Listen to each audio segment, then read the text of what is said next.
Yeah, you already know Todd Monken is loving this. Todd Monken is loving the dual threat ability. They would have said that Shedeur Sanders was athletic. They would have said he could escape. Well, game's changed so much now he's not a mobile quarterback. Todd Monken just said something about Shedeur Sanders that sounds like a shot. He said Shedeur is not a mobile quarterback, not by today's standard, not in the league that Lamar Jackson changed forever. And here's the part nobody saw coming. Shedeur heard it, and instead of arguing, he went to work. The offseason footage coming out of Cleveland shows a completely different player. More escape, more burst, more dual threat ability. And that one change might flip the entire Browns quarterback battle on its head. Let me show you exactly what's happening. Start with the quote, because the quote is everything. Todd Monken, the Browns head coach, the man who will personally decide who starts at quarterback in Cleveland, was asked about Shedeur Sanders and his athleticism, and his answer had layers. He said that 15 or 20 years ago, people would have called Shedeur athletic. They would have said he could escape. But then he dropped the hammer. The game has changed so much that by today's standard, Shedeur is not a mobile quarterback. Now, if you only read that one line, it sounds brutal. It sounds like the head coach just told the world his young quarterback can't move. And trust me, that's exactly how some corners of the media ran with it. Another excuse to pile on. Another reason to say the fifth-round pick can't hang. But slow down, because context changes everything here. Monken wasn't ripping Shedeur, he was describing how the entire position has evolved. His point was that the bar moved. Lamar Jackson moved it. The quickness and the escapability of the modern quarterback is on a totally different planet compared to 2 decades ago. So calling someone athletic by the old standard doesn't mean much anymore. That's not an insult. That's a challenge. That's a head coach telling his quarterback exactly what the modern game demands. And according to the report from Marker.com, Shedeur is treating it exactly that way. The report says Shedeur is still pushing to make the Browns quarterback battle uncomfortable for Deshaun Watson. It says he's been trying to show the Browns he can be more than a developmental passer after an uneven rookie season. He knows what people said about year one. 7 starts, 10 interceptions, a completion percentage in the 50s. He's not hiding from any of it. Instead, he took the one thing Monken said the modern game requires, and he attacked it head-on. The offseason work that's surfacing right now shows Shedeur drilling mobility, agility, escapability out of the pocket, extending plays with his legs instead of dying in the pocket. And the host covering this story said it plainly. Todd Monken is loving this, because Monken loves a mobile quarterback. Listen to the full quote and watch the work for yourself. What Shedeur Sanders has been expounded upon. Here in this quote, it says, Todd Monken said, I said this morning that 15 or 20 years ago, they would have said that Shedeur Sanders was athletic. They would have said he could escape. Well, the game's changed so much now he's not a mobile quarterback. No, Sanders is a mobile quarterback. He's not as mobile if we've come to where Lamar Jackson or the quickness that these players have, their escapability is completely changed from when it was. But you see the work Shedeur Sanders is putting in right here, and Todd Monken is loving this. You see Shedeur Sanders working on being more mobile, more agile, having more escape ability out the pocket.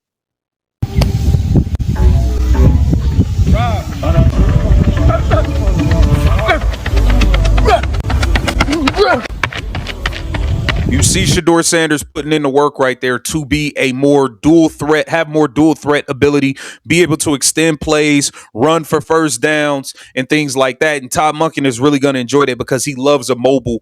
Stop. Because if you think this is just about footwork drills and shorts, you're missing the real story. This is about a quarterback battle worth $230 million.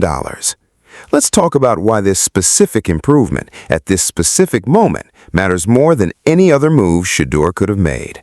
Go back to his rookie year. The knock was never arm talent. Even his harshest critics never said the ball placement was the problem. The knocks were about processing speed under pressure and about what happens when the pocket collapses. He took sacks. He held the ball. When the play broke down, too often the play just died. That's the tape from an uneven rookie season, and Shedeur has never pretended otherwise. But there was one game that showed the ceiling. Week 14 against Tennessee, 364 yards, 3 touchdowns through the air. And here's the detail that matters for this story: a rushing touchdown. In his best game as a pro, the legs were part of it. That wasn't an accident. That was a preview. Because think about what escapability actually does for a young quarterback. It buys time. Time turns broken plays into first downs. It turns 3rd and 8 into a scramble past the sticks. It turns a sack into a throwaway, and a throwaway into a chance to fight another down. For a quarterback whose biggest rookie problem was plays dying behind the line, mobility isn't a bonus skill. It's the exact medicine for the exact illness. And now look at who's coaching him. Todd Monken has run explosive offenses at every level he's ever touched. College, the NFL, everywhere. His system is built on stressing defenses, and nothing stresses a defense like a quarterback who can beat you twice, once with his arm on schedule, and again with his legs when the schedule breaks. Monken saying the modern game demands Lamar-level quickness wasn't a eulogy for Shedeur's game, it was a job description. So Shedeur is filling the job description. The footage shows him working on exactly the traits Monken named: escapability, quickness, getting outside the pocket with purpose, running for first downs instead of running for his life. That's a player who listened to his head coach describe the modern quarterback, looked at his own tape, and closed the gap on purpose. Now all of this lands inside a bigger conversation happening in Cleveland right now, because the local media isn't just talking about Shedeur's legs, they're talking about what this whole season needs to look like and what the bar is for this team and this coaching staff. Listen to how ESPN Cleveland laid out the expectations. And then some individual players. So starting there, for the team overall, what are your expectations going into the season? Like, what would you consider a bad season, a good season, and kind of in between? Where are you with it? Yeah, I mean, you win 5 games, it's a bad season. You know, you won 5 games, was it last year, and it wasn't good enough. That's what they told everybody by firing Kevin Stefanski, and they were right. It wasn't good enough. They should have won more games, so you can't do that again. You can't go back to just winning 5 games. Would 8 be cool? 8 would be okay. 7 would be fine. But the biggest thing for me is that they need to compete. Like the Browns need to compete. The offense needs to look like an NFL offense. I'm not saying it has to be the greatest show on turf, but it can't be scoring 16 points a game. The defense, while I don't expect it to be as good as it was without when it had Myles Garrett, they. Now ask yourself one question. If the offense can't score 16 points a game and survive, which quarterback in that building gives Monken the best chance to score more? Sit with that. Here's where the dual threat development stops being a nice offseason story and starts being a weapon in the quarterback battle. The Browns' quarterback room right now is a committed 2-man competition. Mary Kay Cabot has reported it over and over. Deshaun Watson and Shedeur Sanders head-to-head through the bulk of August, decided by the 3 preseason games. The Browns are not shopping for Shedeur. Field Yates called it the truest quarterback competition in the NFL. This is real, and it will be settled on the field. So now do the math on mobility.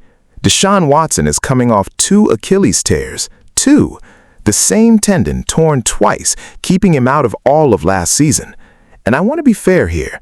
Early in OTAs, the reporting said Watson actually led the room before he tailed off, and that Shedeur bridged the gap. Watson at his peak in Houston was one of the best off-script quarterbacks alive. That's exactly the point.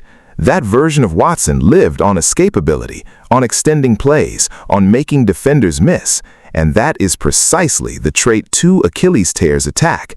Nobody can tell you today how much of that player still exists, which means the one skill Watson built his career on is now the biggest question mark in his game. And it's the exact skills Shedeur just spent his offseason adding. Think about how that looks from Todd Monken's chair. On one side, a 30-year-old quarterback with $230 million fully guaranteed and legs that are a medical mystery. On the other side, a 24-year-old on a rookie deal who finished last season as the starter, took your one public criticism and turned it into visible growth before training camp even opened. And remember how Shedeur even got the job last year? He replaced Dylan Gabriel at halftime of the Ravens game in Week 11 and never gave it back. 7 starts down the stretch. The best of them, that Tennessee game, featured his legs. The arrow was already pointing this direction. The offseason work just put a spotlight on it. There's one more layer. If this battle tightens, the likelier trade chip has always been reported as Gabriel, not Shedeur. The organization kept Shedeur through every rumor cycle for a reason. They watched the finish to his rookie year. They've watched this offseason. And now their head coach, the man who publicly defined what a modern mobile quarterback looks like, is watching Shedeur build himself into one. Listen to what the expectation actually is for Monken himself this season, because his stakes are tied to this decision. I guess my first expectation for Todd Monken is to have the Browns more disciplined, and to cut out the bleepy football, as he called it, because we did see a lot of that at times, and that just makes it hard. It's hard to be successful when you're starting off 1st and 15 or 1st and 20 because you did something dumb on first down to get a penalty, or if you have a long 65-yard run touchdown and it's called back for holding, behind the line of scrimmage or whatever. They got to cut that out. If they cut that out, I think just automatically they should be better. But that's my expectation for him. And giving him a pass, I'll try to be understanding, but at the same time, you fired a 2-time coach of the year, a guy that took you to the playoffs twice because he wasn't good enough. So to bring in a guy and go, oh yeah, he screwed that up, that's okay. Then why did you make the move? I think you only make that move if you feel like Todd Monken is better. So my expectation. Reality check. Todd Monken doesn't get graded on a curve. He replaced a 2-time coach of the year. His quarterback decision is the whole ball game. Now zoom all the way out, because this is where every thread ties together. Todd Monken is a first-time NFL head coach. He's an older first-time head coach, which the Cleveland media has already flagged as the thing you can't ignore if the season goes sideways. The bar is not gentle. 5 wins is a fired coach season. They said it out loud. 7 is fine. 8 is cool. The offense has to look like a real NFL offense, not a 16 points a game slog, and the discipline has to change. Monken himself has been preaching about cutting out the sloppy football, the penalties that turn 1st and 10 into 1st and 20, the long touchdowns called back for holding. Every single one of those goals runs through the quarterback. A mobile quarterback erases negative plays. He turns would-be sacks into throwaways and scrambles, which keeps you out of those 1st and 20 holes Monken hates. He extends drives with his legs on 3rd down, which is how 16 points becomes 24. The improvement Shedeur is showing isn't some random highlight for social media. It maps 1-for-1 onto everything his head coach has publicly said he needs from this offense. And there's a business layer nobody in Cleveland can pretend isn't real. Shedeur set the all-time NFLPA group licensing record as a rookie at $17.7 million. He beat Tom Brady's old record and more than doubled Mahomes. He was the #1 jersey seller. He broke the all-time NFL merchandise record. He's the face the franchise is building toward with the new stadium opening in 2029. None of that wins him the job by itself, and it shouldn't. But it means that when the football case and the business case point the same direction, the organization has every reason on earth to let him take this job and run with it, sometimes literally. So here's the honest picture of where this stands in July. The head coach named the standard for a modern quarterback. The young quarterback went and trained for that exact standard. The veteran's signature trait is the one thing his injuries put in doubt. The competition gets decided by 3 preseason games in August, and the man making the call has his own career riding on picking the guy who can move this offense right now. That's why the host said it the way he said it. Todd Monken is loving this because the thing he asked for is the thing that showed up. Hear the final piece on why the reason behind winning and losing this season decides everything for everyone in that building. Yeah, listen, the why is important, right? If you win 5 games and let's just say quarterback play is terrible, right? Like whoever it is, I'm just saying, let's just say quarterback play is awful. Then you go, okay, I guess it wasn't, Todd's fault. Now, if Todd is not putting guys in position to be successful, and again, if the offense doesn't improve, if they still have a ton of penalties, I think it's possible. I don't think it's likely, though. Final point. The quarterback play decides whether this season sinks the coach or saves him, which is exactly why Monken cares so much about who can extend a play. So let's put the whole story back together in one clean picture. Todd Monken said the quiet part about the modern quarterback. 15 or 20 years ago, Shedeur Sanders would have been called athletic. Today, the Lamar Jackson era rewrote the standard. And by that standard, Shedeur wasn't a mobile quarterback. That wasn't a burial. That was a bar. Shedeur cleared it the only way that counts. He went to work. The offseason footage shows a quarterback drilling escapability, agility, and extending plays. The report says he's pushing to make this quarterback battle uncomfortable for Deshaun Watson and proving he's more than a developmental passer after an uneven rookie year. Meanwhile, the man he's competing against is a 30-year-old coming off 2 Achilles tears whose entire prime was built on the exact mobility those injuries threaten. The competition is real, it's committed through August, and 3 preseason games decide it. And hovering over all of it is a first-time head coach with 0 margin for error, a fan base that just watched 5 wins get a 2-time Coach of the Year fired, and an offense that has to stop beating itself. Every requirement Monken has laid out, discipline, extended drives, fewer dead plays, points, gets easier with a quarterback who can move. Shedeur just became that quarterback, on purpose. That's the story. Not a highlight clip, a calculated answer to the one question his head coach asked out loud. Here's what I keep coming back to. Great players don't argue with criticism, they eat it. Monken described what the modern game demands, and instead of tweeting about it, Shedeur showed up months later moving like a different athlete. That's the exact trait you want in the guy holding your franchise. Not just the legs, the response. Now, August decides everything. 3 preseason games, a healthy again Watson with everything to prove, against a second-year quarterback who finished last season as the starter and spent the whole offseason sharpening the one tool he was missing. One of them walks out of camp as the guy in Cleveland. So I want to know where you stand. Do you think Shedeur's new dual-threat ability wins him the starting job, or does Deshaun Watson hold him off one more year? Drop your answer in the comments, smash like and subscribe.